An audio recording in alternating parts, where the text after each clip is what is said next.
Welcome to a new season of the Zacks Quarterly Market Strategy Conference Call. It's a service of Zacks Professional Services Division.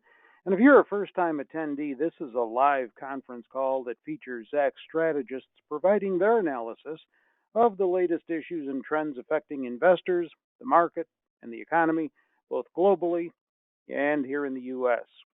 Kicking off the new year for us are Zacks Chief Equity Strategist and Economist John Blank.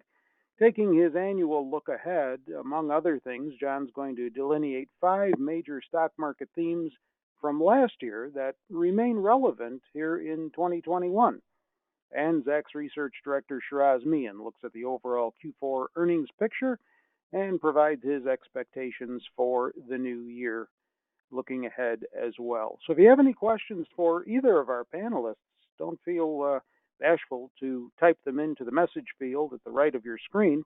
And if they're there, we'll get to as many as we have time for. In the meantime, John, as always, we're going to start with you. What do we need to know? Yeah, thanks, Terry. First of all, I want everybody to know my five themes for 2021 are drawn from 2020.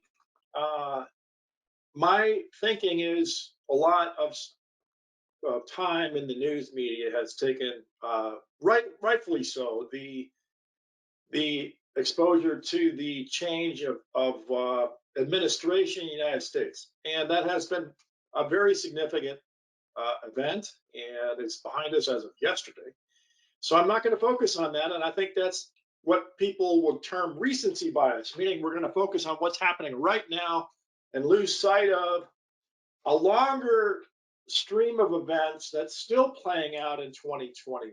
So my thesis today is that really we need to look at 2020 for the themes for 2021 and then basically go through what's different about 2021's events relative to these things. So I'm not going to have, I don't want to make this sound boring, but I don't want to have new themes to just impress you because I think that's the wrong answer. We're in the middle of a pandemic.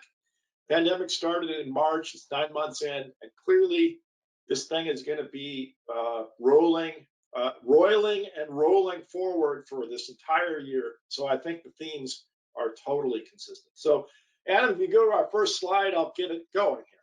So, first thing I want to talk about, my first theme is the K-shaped recovery.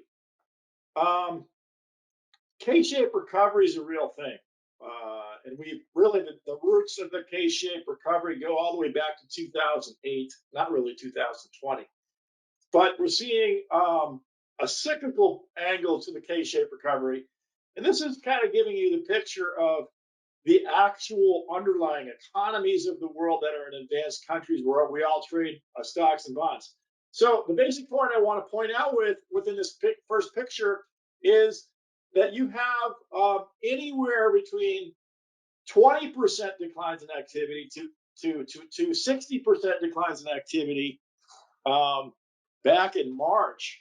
And then we kind of climbed our way out of it, but nothing, even Norway, if you notice, Norway's the blue line, they're still at 20% of where their activity levels are.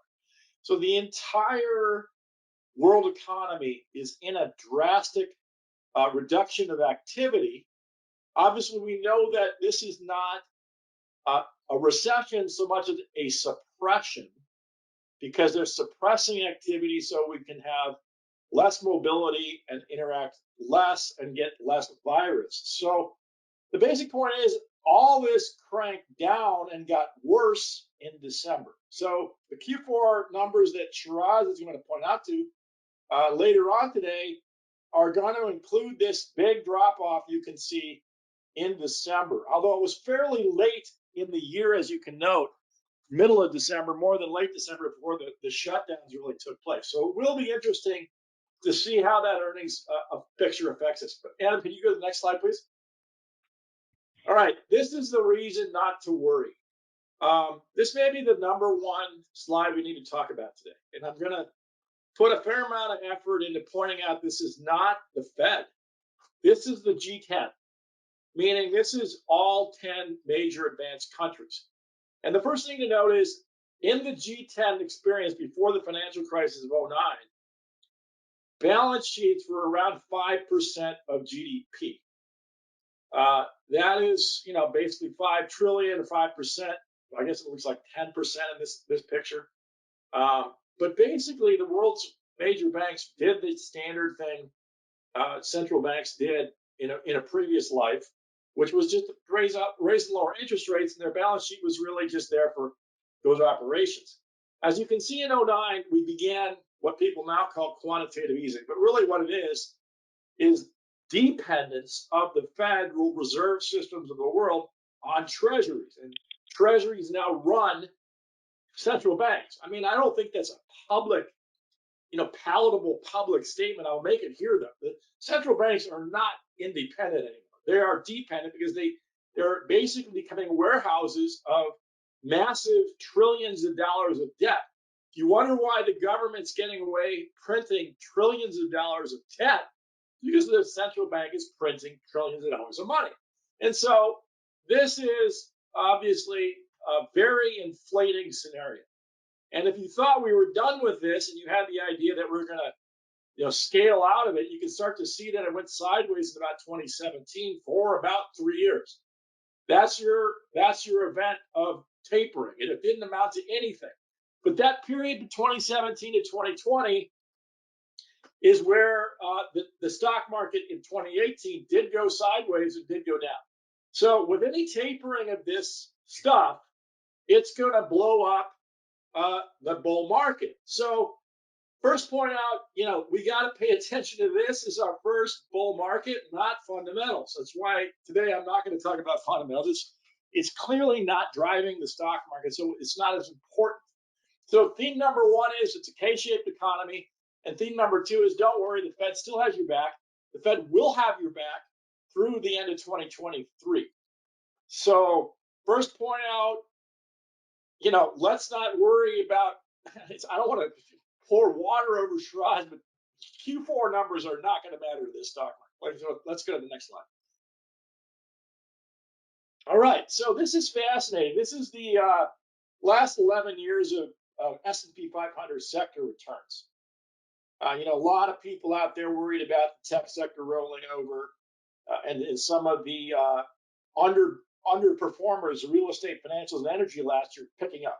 I certainly think that's going to be the case, but it's probably going to lead to a much more balanced year. I would say more like a 2017-ish or a 2016-ish year than a 2019 year. As you can see in 2019, everything went up. 2020, we actually see some declines in the financials, real estate, and energies. Those were the suppression sectors. So clearly they're going to do better next year. But I would not think that tech and consumer discretionary are going to fall apart. Why do I think that? Because they never have. I mean, over the last 11 years, tech has almost never been down, and consumer discretionary has never been down. So basically, tech and consumer discretionary in your portfolios are going to work. I would not get at a broad level away from the growth sectors in this environment where the Fed's got your back. However, I do think the financials, real estate, and energy will go up. And that's kind of my bull thesis for this year versus last year is we're going to get lower returns, but they're going to be equally spread across all sectors, largely because of the money printing. And I'm really just in with the Fed. That's my main thesis. And that's, again, listening to Fed minutes, any tapering market will probably start to do in 2018. As you can see, what happens there is not a big decline, but, a year where we lose 6, 8, 10%. Let's go to the next slide. All right, so is this a bubble, broadly speaking, for the tech sector? Great question. What I'll tell you is I don't think so. If you look back to the last time we had a real big blow up, it was back in the 99-2000 period. And there was 2 years in a row where we did over 70% annual returns that really did poorly. So what now we have is 48% and 41% back to back. But if you look, There was a lot of years from 2009 to 2018 where the tech sector was pretty sideways and not very strong. So that's the number one thing is I think during those 10 years, those big stocks that are driving this market did build big business models that were much stronger than the 99 period. The other thing to point out is the 99 period, the returns were much higher. So even from a valuation perspective, we really didn't see that big a blow up. But I'm thinking that we'll just have a much more subdued year for the tech sector, but it will be another year of strong returns. Because I think, like I said earlier, trying to think that 21 is different than 2020 is probably not the best idea. It's going to be the same. Let's go to the next slide. All right. So the other thing to understand about this market, it's a great slide. It shows you the NASDAQ 100, not the NASDAQ, but the big large cap stocks that drive the NDX.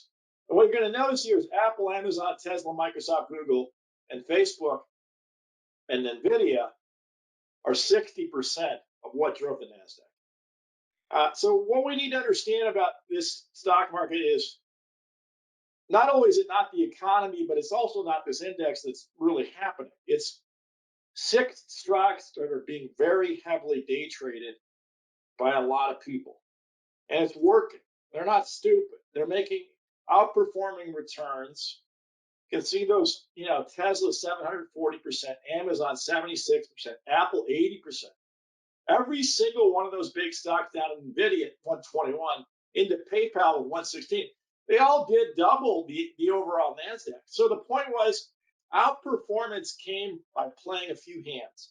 And that was the way 2020 worked. So again, I would probably, let's go to the next slide. I would probably go ahead and sell some of those big winners and put them into the lesser good stocks as a safety play. But I think ultimately, again, you got to decide that 2021 is going to look just like 2020. And by the way, yesterday we saw huge rises in those big tech stocks, just like last year. That's probably going to take a lot of the upside for a few months out on those big ones, but hard to not argue that they're going to keep going, and keep doing well for people.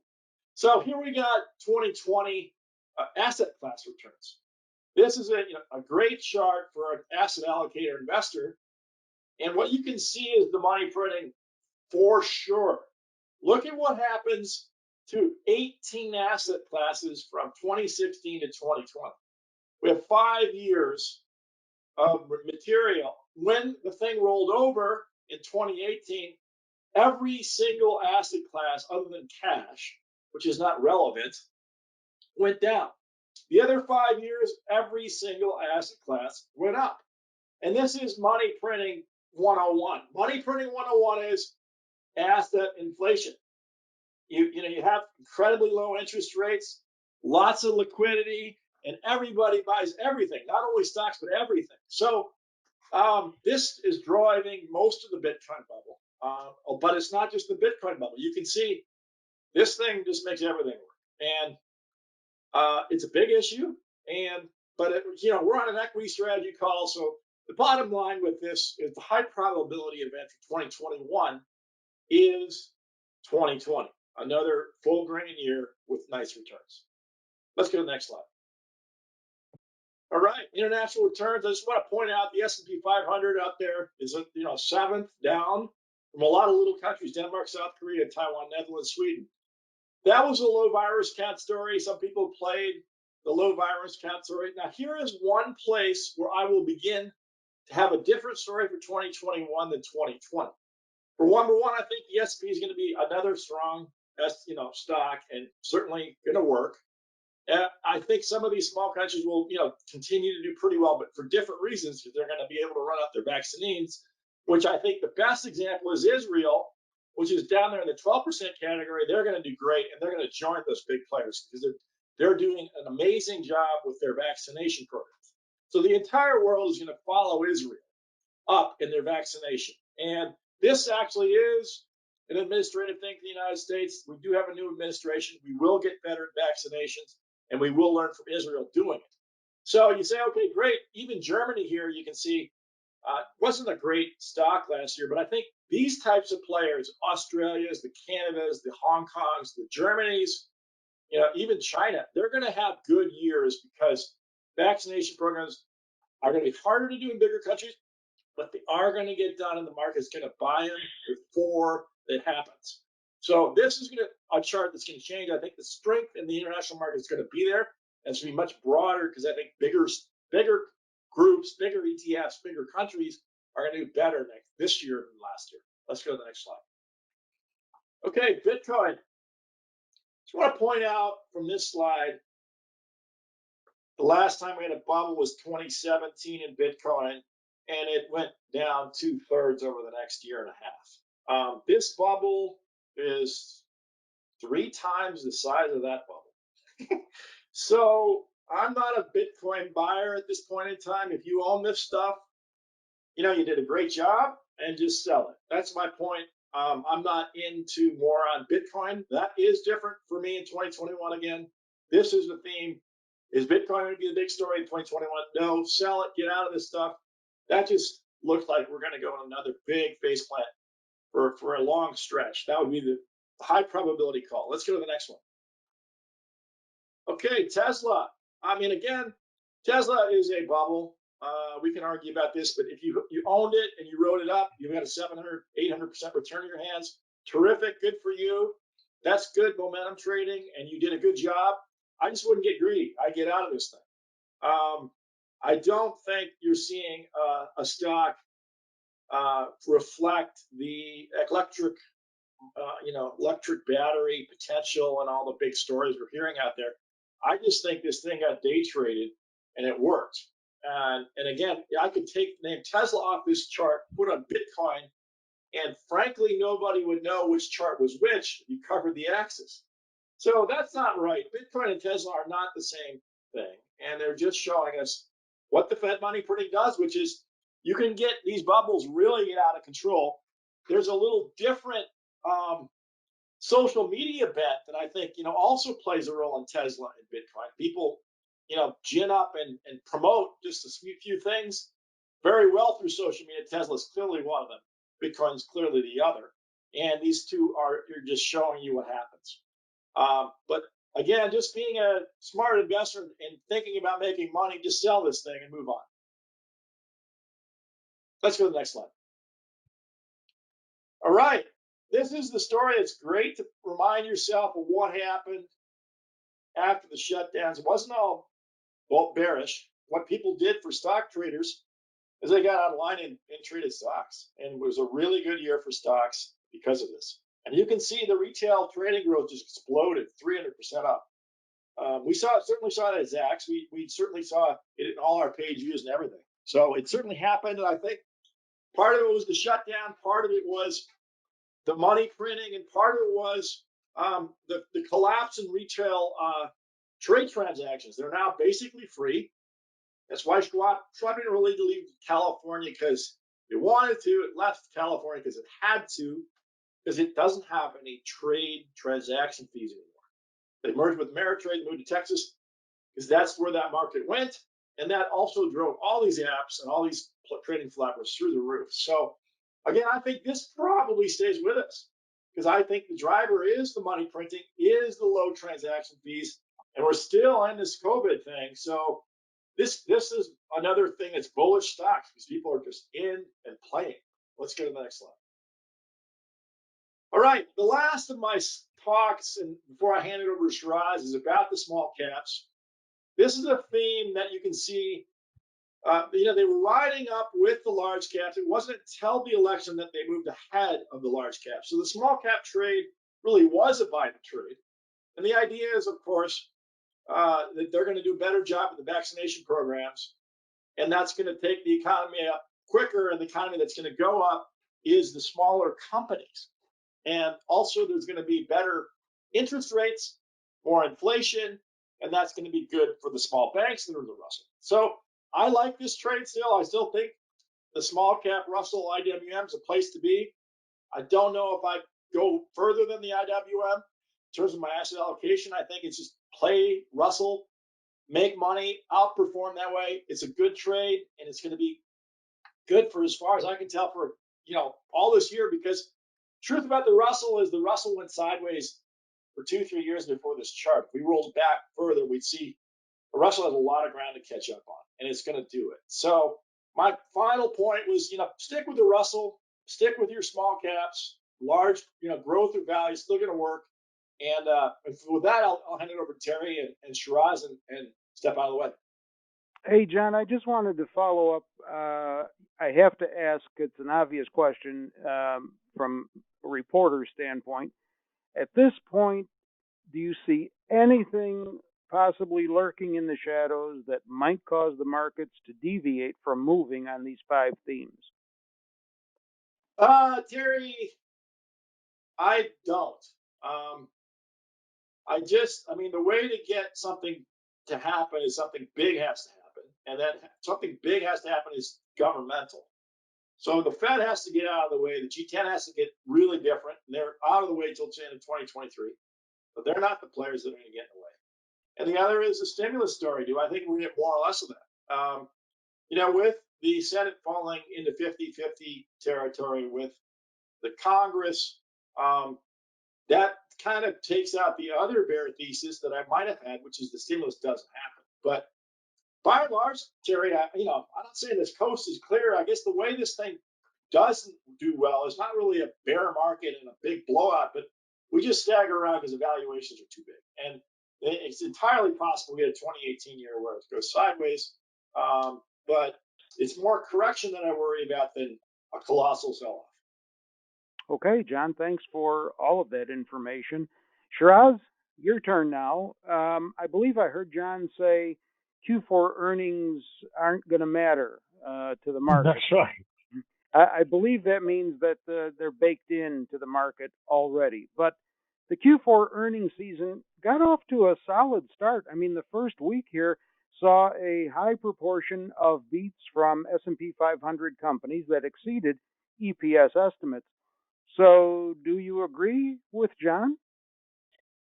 I do agree to an extent, though.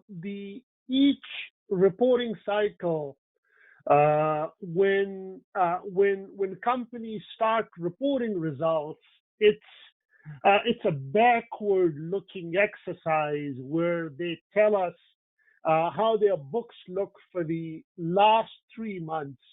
The market isn't as much excited about knowing what happened in the last 3 months than in learning from management as how they see the business conditions evolving in the coming days. And I think that's as relevant today in the context of the ongoing earnings cycle as at any time. So you rightly point out, Terry, that we are off to a very good start, and that's what I mentioned in my commentary on the Q4 earnings season as well. But that positivity is not so much that the Q4 numbers are very good, but what those Q4 numbers tell us about Q1 and the rest of 2021. And in that context, this first slide that we have takes a big picture view of where we are in the broader cycle. And as you could see, 2020 has improved. Through the middle of 2020, when we were in the depth of the pandemic, the earnings decline, and this is for the S&P 500, was greater than 20%.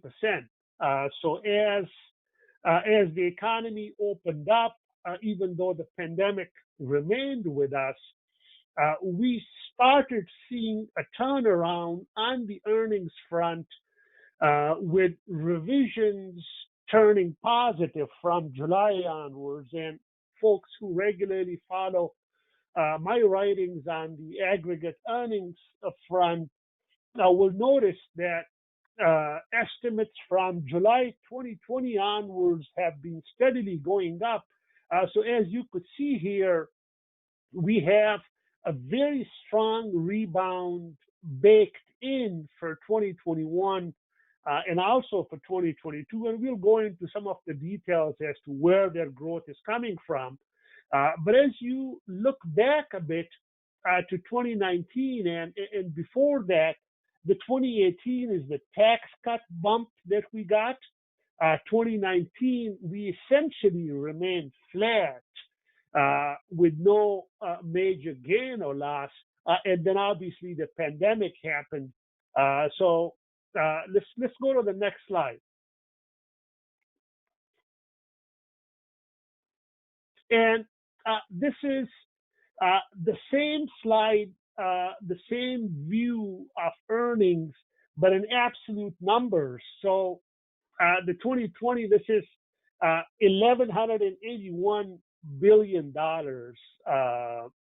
those of you wondering. So it's the absolute level of earnings. And what you could see here is visually the impact of the pandemic. And 2021 has now moved past where we were in 2018. And that's the story and the trend I was referring to earlier in the context of revisions. Back in July, when revisions turned, the 2021 number had gone down below 2019. So it's a nice uptick on the revisions front. And my thesis is, and John and I have gone back and forth over this, that the odds of a positive surprise on the macro front is non-trivial. It's very likely that the broader economy and the key variables that drive the broader economy could surprise to the upside in this year and next, and that will have direct implications for these estimates as well. So if we go to the next slide, this is the revisions trend that I was referring to. So we are at $1.45 trillion estimates for 2021 now for S&P 500. So look at the July number. We have come quite a long way, and we are just starting out. And if my thesis, which is not something unique to me, many of you have heard of very bullish calls from some of the major Wall Street firms as well, kind of the outer bounds of the consensus estimates for GDP and other macro variables. I tend to agree more with that view that there is a greater possibility of positive surprises on the economy front, which obviously will have implications for these estimates. So let's go to the next slide. So just zeroing in a bit more on the revisions front, the gains are broad-based. Estimates have gone up, and we are talking about the gains we have been seeing on the revisions front since the summer. 13 of the 16 Zacks sectors, and I'm talking about the 16 Zacks sectors and not the 11 official Standard & Poor's GICS. So sectors with the biggest gains, energy estimates have practically doubled since July. Very strong growth in autos. We, as many of you probably know, we have a standalone auto sector. This gets clubbed into consumer discretionary in the official GICS. We have construction, also a standalone sector. Very strong gains on the revisions front for the construction sector. And we have had very good gains on basic materials and industrial product sectors as well. Tech and finance estimates have gone up as well, but not to the same extent. And the last bullet point zeroes in on finance, and that kind of ties into the comment Terry made at the top of my segment, referring to the positive run of early Q4 results, and that has started showing up in estimate revisions for the big banks and the finance group in general. So my sense is that if we look back at this revision trend 3 months from now, perhaps finance will figure a lot more prominently than it is today. And the three sectors that have suffered estimate cuts are all in the area that you would expect to suffer. So transportation, primarily the air carriers, discretionary. This is these big media companies with exposure in those areas, and obviously the hotels and the broader hospitality space, and then aerospace. Aerospace, again, is one of those sectors that we as Zacks have as a standalone sector, which gets clubbed into the industrial sector in the official Standard & Poor GIC. So a very broad turnaround on the revisions front, with some sectors benefiting a lot more, but many others participating in the upward trend as well. So let's go to the next slide.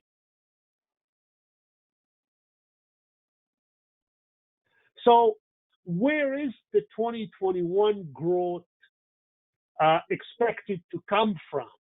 As we saw earlier, there is a 23+% year-over-year growth expected in 2021. And the biggest driver for that, obviously, is the easy comparisons. We saw the big pullback in profitability in 2020. So anything in comparison to that will look good. But then there is some substantive, real growth in some areas as well, not with others. So 6 of the 16 sectors will earn less in 2021 than they did in 2019. Meaning it'll take longer for these spaces to shake off the COVID effect than it is for others. And the notable amongst those, energy, transportation, discretionary, but technology, medical, retail. Now, retail, again, when we say retail, it's slightly different than how retail generally gets perceived in the official Standard & Poor's GICS context.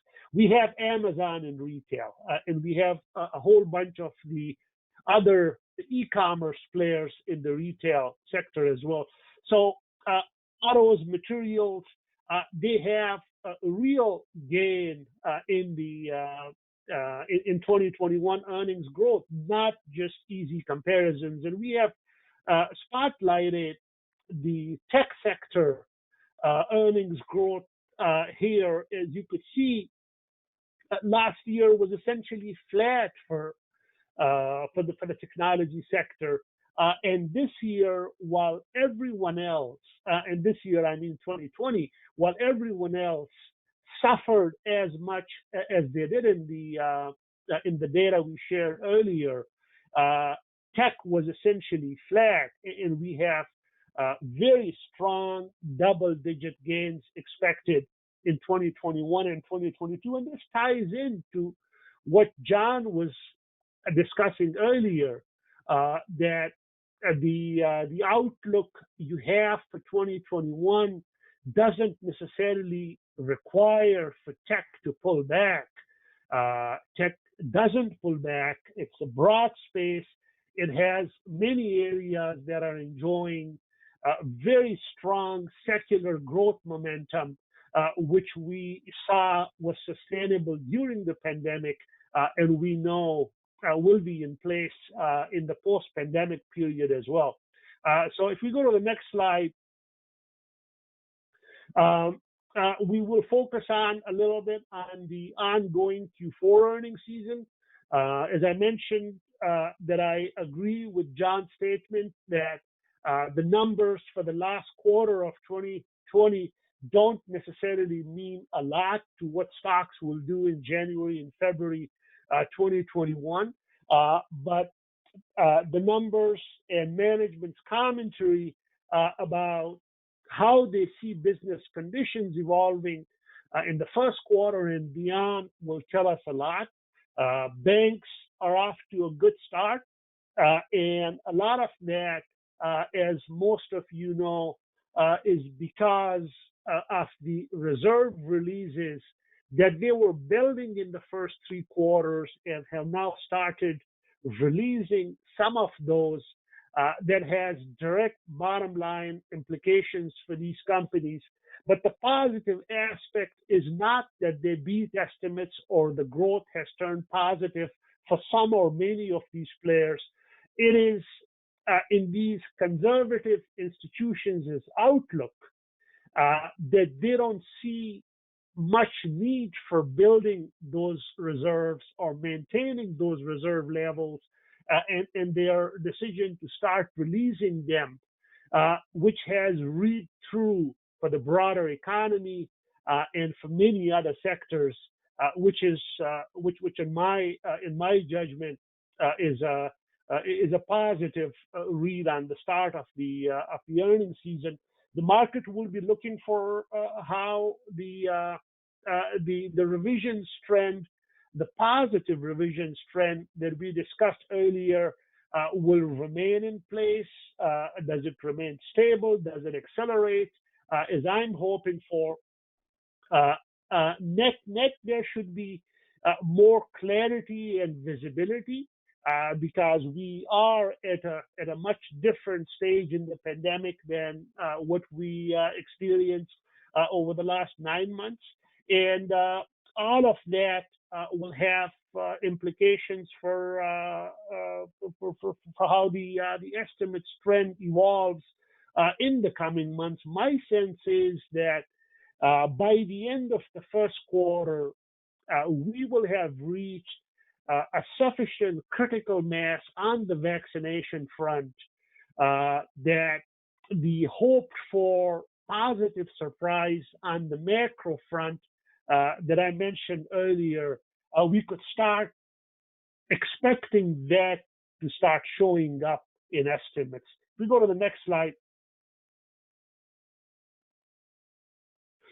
This gives you a big picture view on a quarterly basis.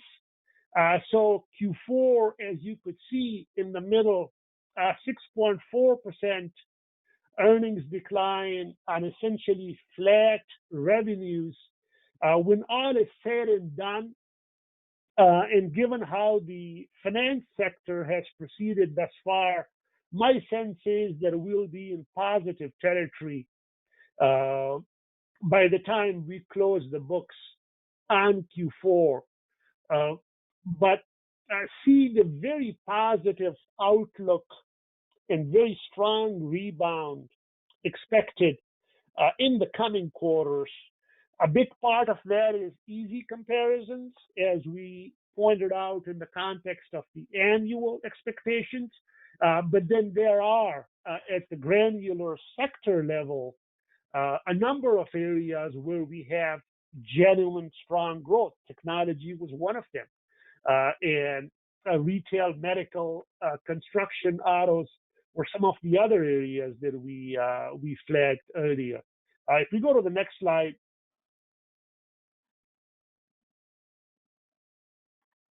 So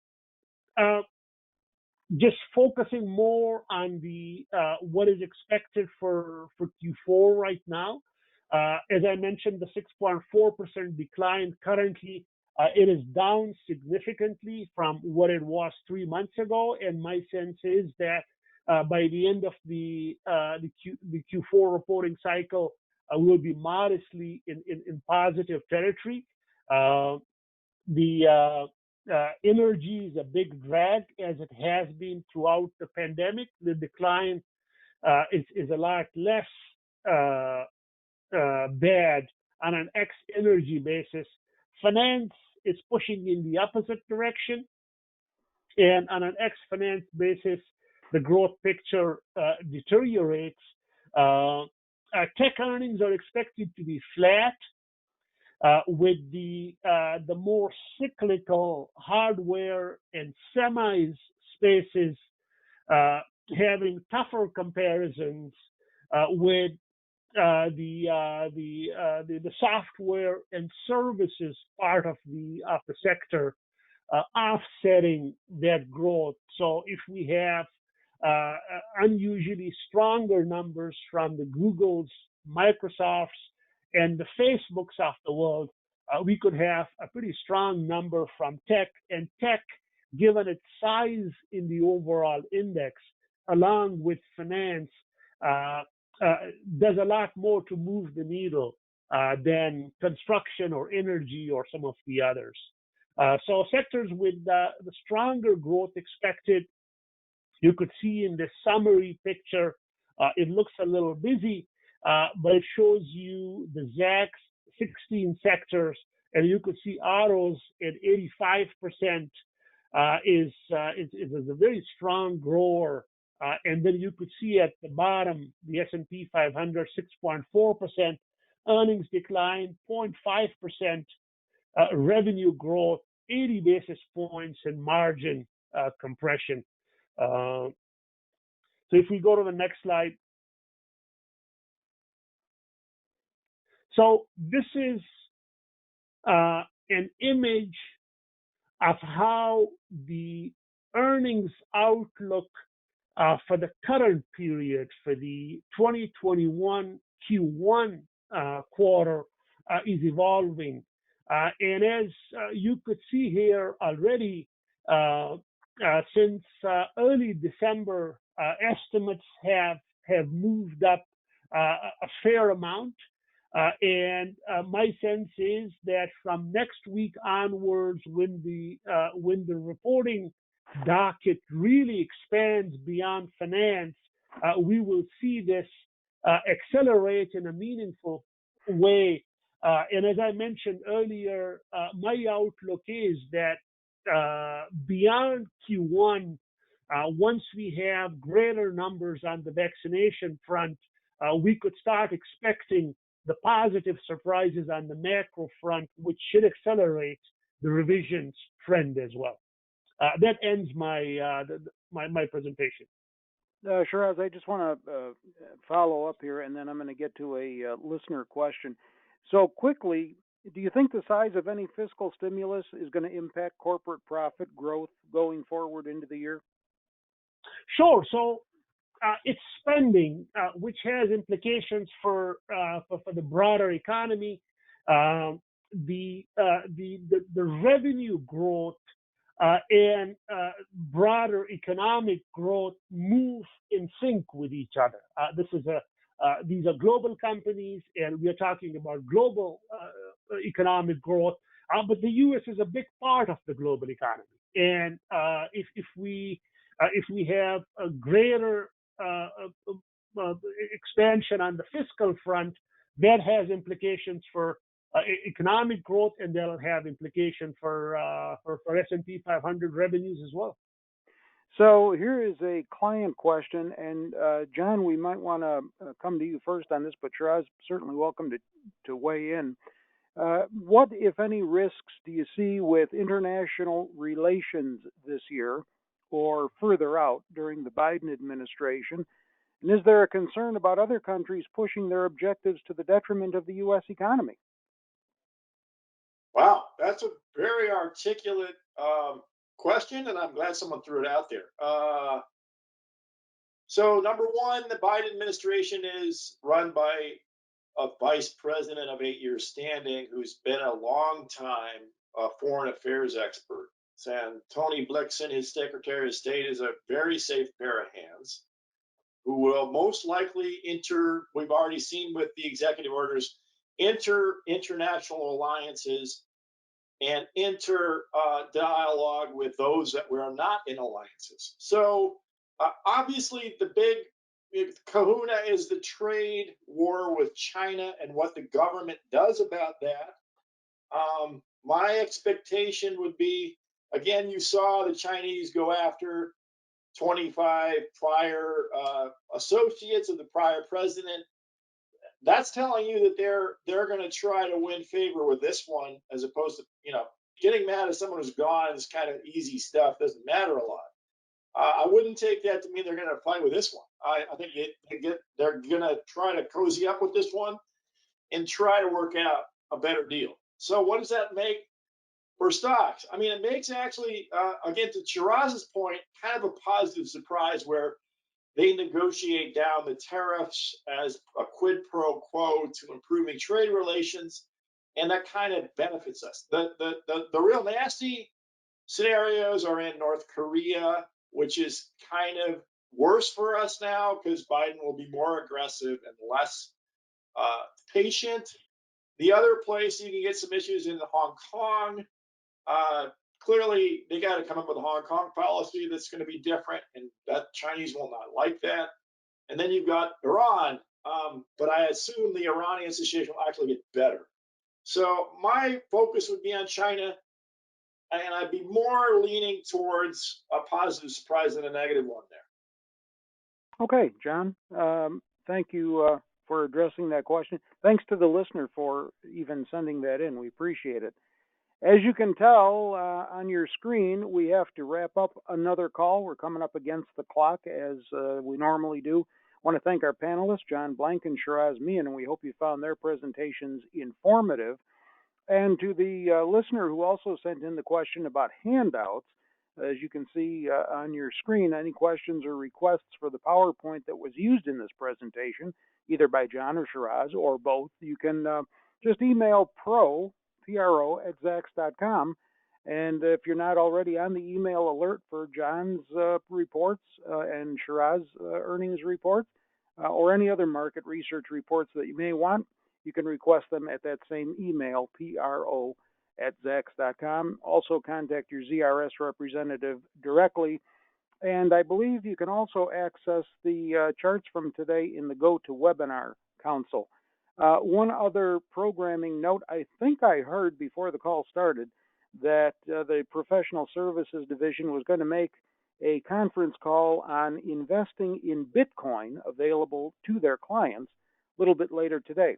And if I'm wrong about that, I'll stand corrected. But if that's still on the agenda, then clients, you may want to be on the lookout for that.